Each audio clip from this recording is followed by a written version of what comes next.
So that debate was a bunch of BS. I mean, was this a debate between Donald Trump versus Kamala Harris, or a debate between Donald Trump versus Kamala Harris versus the moderators? Because the moderators were literally debating Trump and even fact-checking him. They were like, Trump, it says right here, like, that's not correct. We got a piece of paper from a manager that says, like, that's not correct.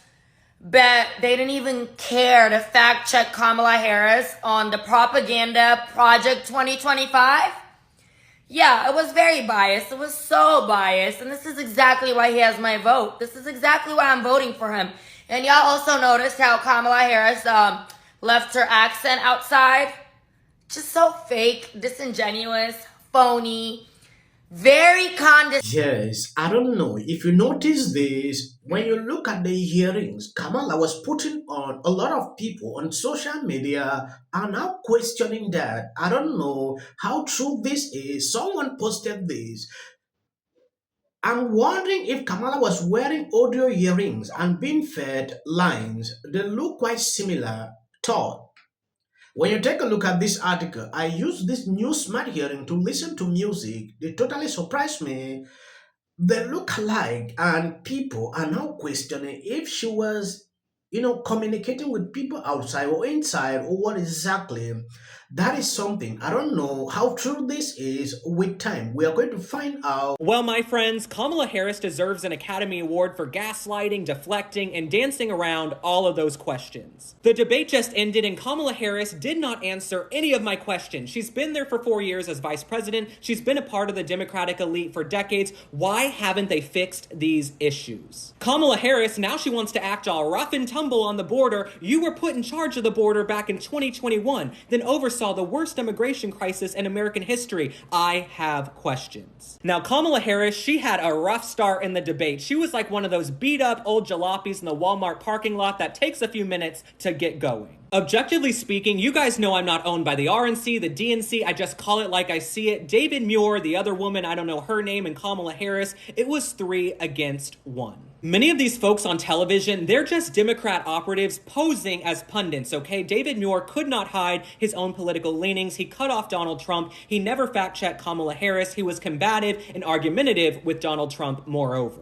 Now, my takeaway from tonight that no one seems to want to talk about, it took Kamala Harris 40 days to do a sit-down interview with her vice president sitting next to her, and the interview lasted less than 20 minutes on a friendly network. Then she took 5 days to hole up with no events to prepare for this debate and memorize her lines. What the heck's gonna happen if there's a crisis and Kamala Harris has to run down to the Situation Room as commander-in-chief and make a decision in 6 minutes? Yes, when you take a look at the whole debate, Trump was not treated fairly. It is extremely concerning that a lot of people had to call this out on social media, even people I never expected that could even support Trump. They saw what happened.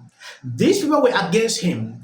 You cannot stand there, you are just fact-checking one person, and we saw about 5 lies Kamala told during this debate. Nobody said anything about that. Then you call that a debate, or was this a show, or what exactly? I don't understand.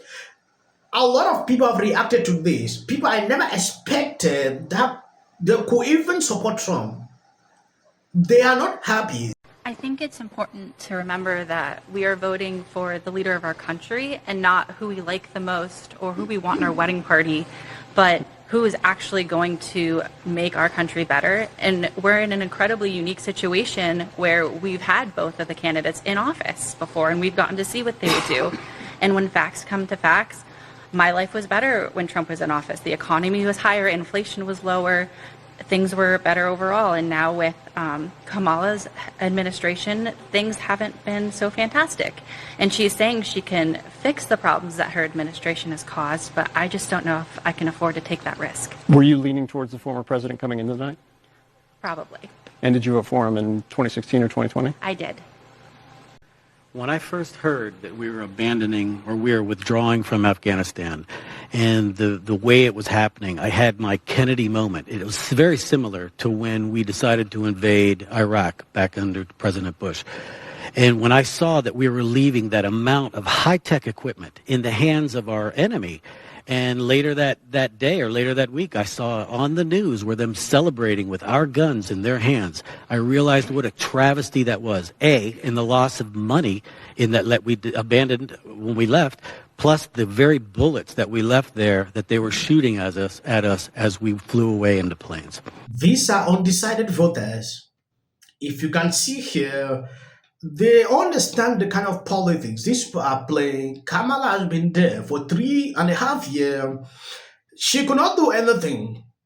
So you think it is another 4 years that she'll be able to do something? They understand the politics. Whatever thing Kamala is promising there, she could do it. Even now, she can still do it. Like Trump said during that debate, move down, go to the White House, sign executive orders, close up the border. It is simple. You don't need orders from any person. That was simple. Despite the fact that they treated him in a biased way, we still saw that power in him.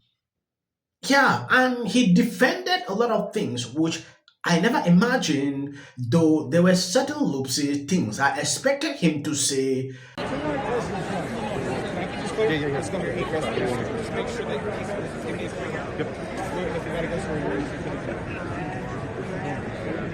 Trump has come in the spin room, just so you know, that has happened. And he is desperately trying to get the attention that I think he needs as oxygen at this point, even though I think that most of the people in this room that are here spinning on his behalf know that he had a bad night. Is he literally standing there like he's his own surrogate, trying to get people to talk to him about his own performance? Exactly. Wow. Exactly. He walked in the room. We knew that something was going on because Secret Service was around, but everybody was assuming it was going to be J.D. Vance. It's actually Donald Trump walked into the spin room to spin on his own behalf. Wow. That's something. That's not a sign of strength or confidence in your own performance when you're trying to extend past the final bell there. This is live images of what's happening there in the spin room. Bruh. Did you watch the debate? Of course you did. Did Kamala Harris move the needle? Of course she didn't. Did she say anything new? Absolutely not. Matter of fact, she was repeating the same things Joe Biden said in the past. She brought up Charlottesville.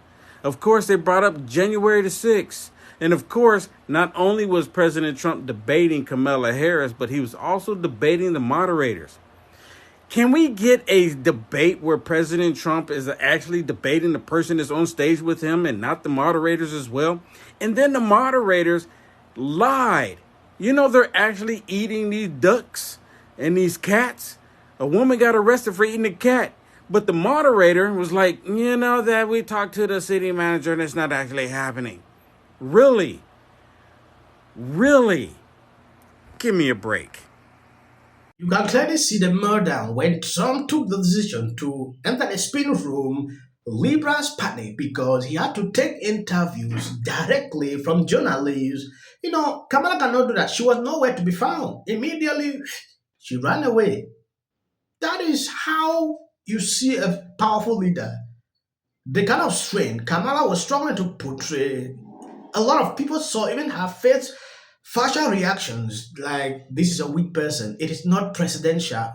Everything like be able to stand there when someone look you into the eyes and the person should be scared. Like Trump. We did just get, Joy, a new piece of reporting. I know you have an interview to get to, but I want to tell you this before we go to it. Apparently, this is newly reported by NBC News. Vice President Kamala Harris has spoken recently and repeatedly with former Secretary of State Hillary Clinton. Paul makes this point a lot. It's MSNBC, we all know what they do. They create content. They don't report real news. So first of all, I'll give you my frank assessment of where things do stand in the race. Yeah. She did have a lot of momentum coming out of the convention, even coming out of her announcement as the presumptive nominee. I do think a lot of that already has stalled, and it's stalled principally around issues of policy. She should take up another 4 years to do what she could not do in 4 years. It is insane to think that... You really want Trump to lose this election, right? No, you don't? No. Really? The one thing that's certain, if he loses, Kamala Harris will be president of the United States. And I wholly oppose almost every single one of her positions. I think she's a vacuous opportunist. I totally reject the idea that in the space of 48 hours, she went from a subpar vice president, everyone recognized as such, all of a sudden to the second coming of Barack Obama.